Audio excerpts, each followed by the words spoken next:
Băi, vă salut și eu pe toți și tocmai ce intrasem pe TikTok și mi apare pe foriu Andy Popescu. Acum Andy Popescu ce credeți că face? Dă-te sfaturi financiare la copii. Băi, Andy, bă, lasă-ne să străiască ce iubești tu. Tu poți să păcălești copii, înțelegi tu? Mă, pe mine nu poți să mă păcălești. Nu că nu poți, nu ai cum, tată. Trimite copiii să facă niște cursuri, să plătească niște cursuri. Bă, tu n-ai făcut niciun curs, mă, Andy, trăiască bărbații tăi, englezii tăi.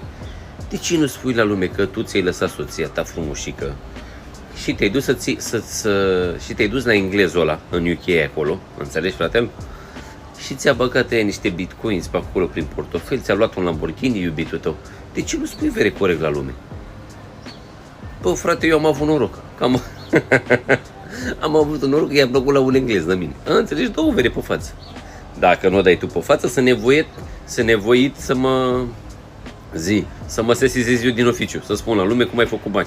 Da, mă, frate, a avut un iubit și are un iubit englez, bineînțeles, milionar rău, sute de milioane de euro, bitcoin, ethereum, tot ce trebuie. Dacă vedeți portofelul ăsta cu bitcoins, vă ia salvaria, vă ia. Ați înțeles? Atât de te vedeți care nu recunoașteți, eu vă pun aici sus pe TikTok.